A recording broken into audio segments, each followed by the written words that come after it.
सभी दर्शकों को नमस्कार। आज हम P24 न्यूज़ चैनल के माध्यम से यहाँ कन्हैया जी के साथ बैठे हुए हैं और कन्हैया जी का आज एक इंटरव्यू P24 न्यूज़ चैनल के माध्यम से। तो मैं चाहूँगा कि पहले स्वागत P24 न्यूज़ चैनल के माध्यम से हमारे फकीर सिंह कन्हैया जी का स्वागत है। धन्यवाद। फकीर सिंह कन्हैया जी आज यहाँ उपस्थित हैं और ये किसी इंट्रोडक्शन के मोहताज नहीं है। मेरा मानना है कि उत्तराखंड के अंदर इनकी बहुत अच्छी पहचान है और यहाँ सभी पार्टियां, सभी राजनीतिक दल और जितने भी उत्तराखंड के निवासी सभी इनको भली भांति बहुत बढ़िया तरीके से पहचानते हैं। तो इंट्रोडक्शन को लेकर के चलते हैं और फकीर सिंह कन्हैया जी से आज हमारा पहला सवाल है।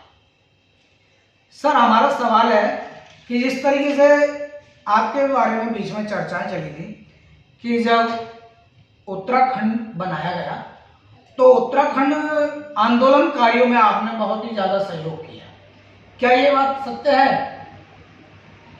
सन 89 में हमको एक स्पीच दी थी doctor D Pandey ji, professor D Pandey Uttarakhand के जनक हैं। उन्होंने 1970 में इस धारणा को अपने दिमाग में रखे लोगों के बीच फैलाया कि देखो भाई, हमारी भौगोलिक परिस्थितियाँ अलग हैं, वहाँ की अलग हैं।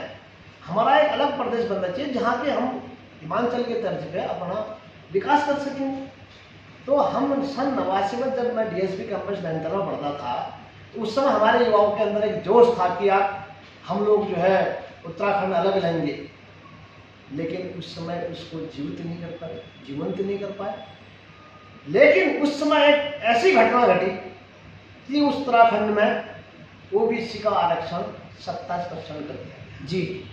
तो हमारे विद्यार्थी उस समय ये तमाम प्राइवेट कॉन्वेंट स्कूल नहीं हुआ करते थे, प्राइमरी स्कूल, पूर्व माध्यमिक स्कूल और इंटर स्कूलों में भी आरक्षण के तहत एडमिशन होता था। तो हम लोग लखनऊ गए कि साहब हमारे इंटर कॉलेज, डिग्री कॉलेज जहाँ पर आप ओबीसी वालों को आरक्षण के तहत सीट देना चाह रहे, हमारे उत्तराखंड में ओबीसी 3% है और आप यहाँ पर 70% आरक्षण दे रहे हैं, जो कि गलत है। उतनी सीटें खाली रह रही और आम जो जनरल हमारा अन्य प्रत्याशी जो लड़का विद्यार्थी था वो शिक्षा से वंचित रह रहा। तो हमने कहा भाई, जब यदि आप आरक्षण हटा दो, हमने कहा हम आरक्षण नहीं हटाएंगे। तो हमने कहा आरक्षण नहीं हटाओ, अपना प्रदेश रख दे दो, जहाँ हमारे प्रदेश में, हमारे उत्तराखंड में हमारी तरह से जितने परसेंट में लोगों की जनसंख्या होगी उस हिसाब से आरक्षण मतलब विधिवत लागू करते हैं। तो उस समय हमारे अंदर एक जागृति पैदा हुई, क्यों ना हम अपना प्रदेश अलग बनाएं। मैं नैनीताल डीएसपी में रहते हुए बहुत जुलूस धरने प्रदर्शन करे, लखनऊ जाके हमने चर्चाएं करी मुख्यमंत्री उत्तर प्रदेश से। जब मैं खटीमा आया था 1994 में, मैंने एमएससी करी जब डीएसपी कैंपस से, फिर मैं पीजीसी नेट पास करके पीएचडी करने चला गया था। तो मैं खटीमा आया तो लोगों ने कहा कि भाई साहब आप भी अपने विचार प्रकाश डालिए, और मेरे अंदर तो गुबार था, अंगारे थे। मैंने अपनी जब स्पीच शुरू करी तो शहर कोतवाल ने कहा कि मुझे ये आदमी जिंदा या मुर्दा चाहिए। तो मेरी स्पीच पे खलीमा गोली कांड हो गया। लोग कहते थे कि ये हत्यारा है, इसलिए लोग मरवा दिए। उस समय से उत्तराखंड की जो मैंने ये क्रांति जगाई, तो सारे लोग जब हमको जेल में ठूस दिया गया, हम पर लाठियां बरसाई, तो हमारे बुजुर्ग व हमारे युवा जो बाजार में चलते थे बोला यार पुलिस वाले बहुत मारा उनको आज। जब लाठियां गिरा के मारते, लोग जाते तो दर्द तो होने लग गया। तो लोगों के अंदर एक आग पैदा हुई, एक विचारधारा पैदा हुई। बोले यार बहुत अत्याचार हो रहा है, बोला इन युवाओं पर, बोला हम इसका विरोध करेंगे। तो विरोध करने का जो परिणति थी वो एक जन आंदोलन खड़ा हो गया और एक नए उत्तराखंड की स्थापना। बहुत बढ़िया। अच्छा कन्हैया जी, एक सवाल हमारा और है आपसे। जिस तरीके से उत्तराखंड का निर्माण हो गया, उत्तराखंड बन गया, आपकी मेहनत रंग लाई, बहुत बढ़िया रहा। उत्तराखंड बनने के बाद यहाँ बहुत सारी कंपनियां लगी हैं सिडकुल के अंदर, आपने देखी होंगी।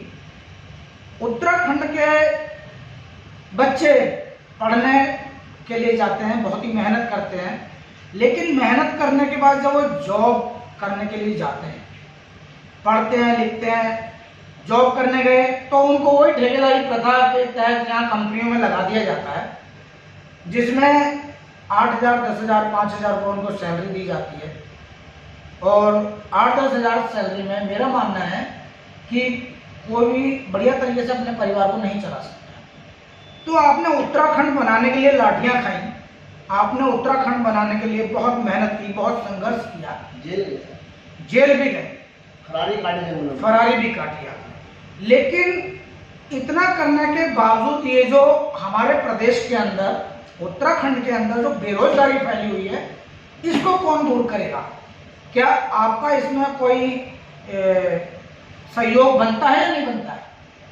अश्विनी दीक्षित जी, आपने एक ऐसा प्रश्न पूछ दिया ना, मेरे को तो हंसी आ रही है यहाँ की शासन सत्ता के देखते हुए ना, कि यार एक पलायन आयोग होना पता आपको बीच में जी।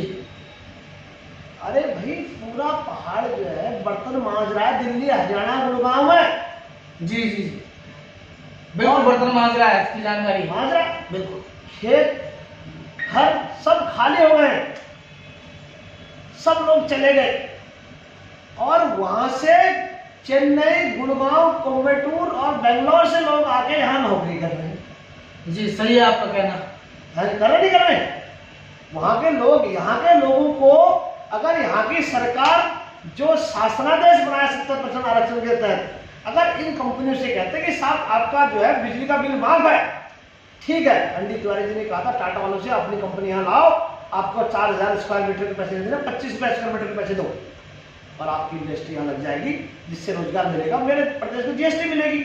लेकिन यहाँ जो अभी राज कर रहे हैं उनका पास विजन नहीं है। हमारे राजनेता जो हमारे लोक प्रतिनिधि यहाँ अभी तक रहे हैं, हम इससे पूर्व में जितने भी विधायक रहे हैं, मंत्री रहे हैं, उन्हें जो इंडस्ट्री वाले थे उनकी दलाली करते हैं। अरे साहब, दलाली क्यों करना है? दिल खोल के एक बार जनता के होके दिखाओ ना, या तो किसी के हो जाओ या किसी को अपना बना लो। एक बार जनता के लिए कहते कि नहीं, हमें कमीशन नहीं चाहिए, हमारे क्षेत्र के युवाओं को पहले रोजगार दो, तो आज हमारे क्षेत्र के युवा 4-5 हज़ार के लिए भटक रहे होते। आज हमारे क्षेत्र के युवा यहाँ पर कंपनी के परमानेंट जॉब में होते, अकाउंटेंट होते, कंपनी के जो है क्वालिटी हेड होते, एचआर हेड होते, प्लांट हेड होते, कंपनी का जीएम होता। कन्याल जी, आपने इतना लाठी खाई, इतना विरोध किया, उत्तराखंड बनाया, अब उनका सहयोग कौन करेगा जो बेरोजगार उत्तराखंड के अंदर घूम रहे हैं? अब आप लाठी खाने के लिए तैयार क्यों नहीं है? आप विरोध कीजिए।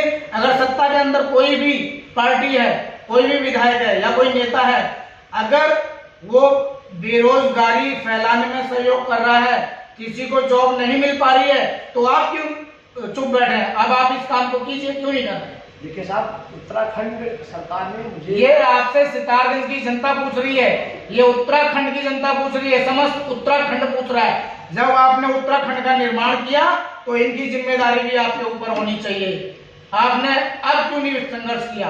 अब क्यों नहीं उनका विरोध कर रहे हैं? बताइए, पूछता है आपसे सितारगंज। मैंने सोचा कि जैसे पहले हमने उत्तराखंड का निर्माण किया, हमने सोचा ठीक है, राजकाज ये लोग चला रहे हैं और अच्छी दिशा देंगे देश को, प्रदेश आगे बढ़ेगा। लेकिन इन लोगों ने हमारे प्रदेश के लोगों को ठगी का एक झुंझुना सपना दिखा के ठग दिया। मैं सरकारी नौकरी में था, एक अफसर था। जब मैंने देखा कि यार मैं जहाँ पर जॉब कर रहा हूँ, मेरे यहाँ के सारे युवा और सारे आदमी ठगे महसूस हो रहे हैं, बाहर से लोग आके राजनीति कर रहे हैं और यहाँ के लोगों को पाँव छुआ के चल दे रहे हैं। तब मुझे नौकरी छोड़ के यहाँ कूदना पड़ा कि मैं जनता की सेवा करूँगा, जनता पहले मेरे लिए है, उसके बाद सरकार बात है। मैं अब स्वयं पूरे इन लोगों से सूचना अधिकार में मांगूंगा कि कितने लोगों को आपने कंपनी में उत्तराखंड के 70% आदमी नौकरी में रखे हैं। जिस कंपनी ने नहीं रखे हैं, गेट में ताला मार दूंगा और ऐसी कंपनी को उत्तराखंड से बाहर करना पड़ेगा। मैं इसकी लड़ाई लड़ूंगा।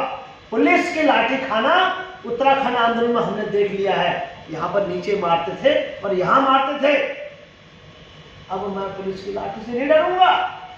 मुझे जनता की सेवा करना है तो मुझे जेल और पुलिस से नहीं डरना होगा। मैं फिर वही उत्तराखंड का आंदोलन, वही क्रांति दोबारा पैदा कर दूंगा कि इस सितारगंज में अगर मेरे युवाओं को रोजगार नहीं मिला, एक नई क्रांति दोबारा उत्तराखंड बनाने के लिए जो मैंने पहले आहुति दी थी, फिर उन्हीं युवाओं को इकट्ठा करने वाला हूँ, मीटिंग करने वाला हूँ। इकट्ठा करने के बाद फिर एक नई क्रांति का पैदा कर दूंगा और ये लोग देखते रहेंगे कि यार कल के दिन हम लोग यहाँ पर ठगी करना छोड़ दें। अच्छा कन्हैया जी, जो है जानकारी मिली है कि आगामी आने वाले 2022 आप चुनाव की भी कुछ तैयारी कर रहे हैं, तो क्या ऐसा है कि आप चुनाव की तैयारी कर रहे हैं? किस पार्टी से आप चुनाव लड़ना चाहेंगे? मैं तो जनता का सेवक हूँ, वैसा उत्तराखंड राज्य आंदोलनकारी हूँ। मैं किसी पार्टी का किसी का नुमाइंदा नहीं हूँ मैं। अच्छा, कोई चुनाव की कोई तैयारी नहीं है? चुनाव, अरे अगर जनता कहेगी, जिन लोगों का मैं सेवा करूंगा, जो लोग मेरे साथ खड़े होंगे, उनका दुख दर्द, उनको शोषित वंचित अगर लोग रहेंगे कि साहब आप हमारे को तारिए, आप हमारे समस्या का समाधान करिए, आप हमारे बीच के युवा हैं, आप हमारे बीच के पढ़े लिखे शिक्षित व्यक्ति हैं, आप हमारे संघर्ष करिए, आप जाइए विधानसभा में हमारे सितारगंज की आवाज उठाइए, तो मैं उनका आदर करूंगा। यानी कि अगर सितारगंज उत्तराखंड की जनता आपको चाहेगी कि आप इलेक्शन लड़ें, तो आप उनकी भावनाओं को समझते हुए इलेक्शन लड़ें? बिल्कुल, अरे वो तो मेरे लिए सब कुछ है। जनता का ही आदेश आदमी को कुर्सी में बैठाता है और वही आदेश नीचे गिरा देता है। मैं अगर वो आदेश देगी जनता यहाँ की सितारगंज की, मेरा युवा कहेगा कि भाई हम आपके साथ खड़े हैं, आप चलिए, तो सितारगंज का विधानसभा में प्रतिनिधित्व करूंगा और ये लोग ही कहेंगे कल के दिन कि ये सितारगंज का आदमी ही विधानसभा में जा रहा है और सितारगंज का निवासी विकास देखेगा और यहीं का आदमी समस्या समझ सकता है और समस्या का समाधान भी यहीं का आदमी करेगा। अच्छा कन्हैया जी, ये बहुत अच्छी बात है। थोड़ा और जानकारी आपसे लेंगे कि जिस तरीके से आंगनवाड़ी केंद्र है यहाँ पर सितारगंज में है, खटीमा में है, आंगनवाड़ी केंद्रों के अंदर क्या है कि कहीं कहीं आंगनवाड़ी केंद्र बने हुए हैं लेकिन टीचर्स वहाँ मौजूद नहीं है और कभी कभी जानकारी ऐसी भी मिलती है कि वहाँ लोकल क्वालिटी की सामग्रियाँ दी जाती हैं। तो क्या आपने कभी संज्ञान लिया इस मामले में? देखिए साहब, मैंने ऐसा कोई संज्ञान तो लिया नहीं है।